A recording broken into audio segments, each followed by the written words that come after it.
നമുക്കിന്ന് ഓടച്ചേമ്പ് കൊണ്ട് ഒരു പുഴുക്കുണ്ടാക്കാം. അതിനായിട്ടുള്ള ഓടച്ചേമ്പാണിത്. ഇതിപ്പോൾ പൊരിക്കാനായില്ല, ഞാൻ കുറച്ച് കടയിൽ നിന്ന് വാങ്ങിയിട്ടുണ്ട്. ഇതാണ് ഓടച്ചേമ്പ്, പിലാത്തി ചേമ്പ് എന്നൊക്കെ പറയും ഇതിന്. ഇത് വേനൽക്കാലം ആയാലാണ് പൊരിച്ചെടുക്കുക. ഇതിൻ്റെ ഇലകളൊക്കെ ഉണങ്ങി തണ്ട് ഉണങ്ങും ആ സമയത്ത്.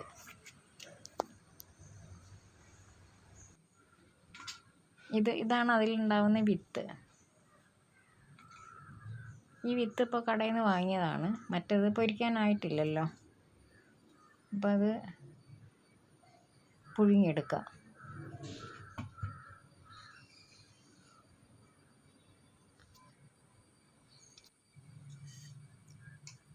നന്നായിട്ട് നുറുക്കിയെടുത്തു.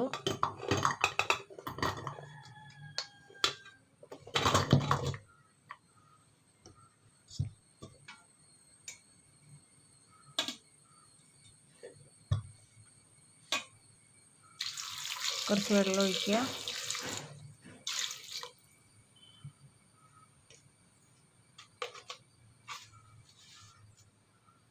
ഒരു സ്പൂൺ ഉപ്പിട്ട് കൊടുക്കുക.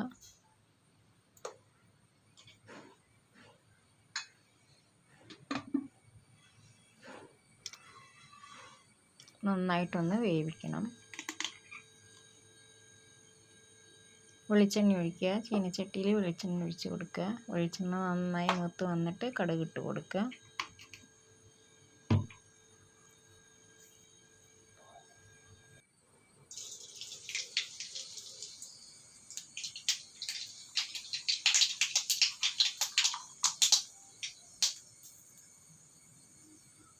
അതിലേക്ക് ചെറിയ ഉള്ളി, വെളുത്തുള്ളി നന്നായിട്ട് അരിഞ്ഞത്,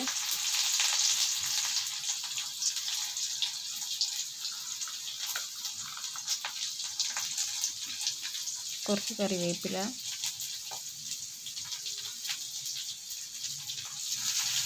നന്നായിട്ടൊന്ന് മൂത്ത് വരട്ടെ.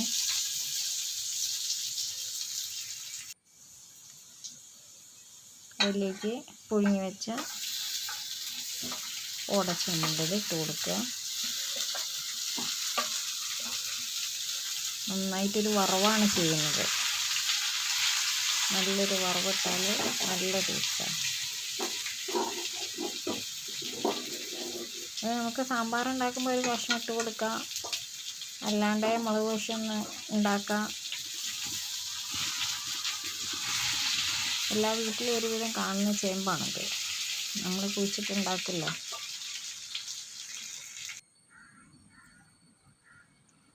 അടിപൊളി ടേസ്റ്റാണ്.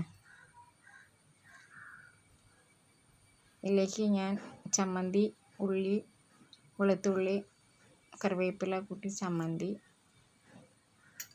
നല്ല ടേസ്റ്റാണ്. ഇതേപോലെ എല്ലാവരും ഒന്ന് ചെയ്ത് നോക്കുക, കഴിച്ച് നോക്കുക, അഭിപ്രായം പറയുക. Thank you.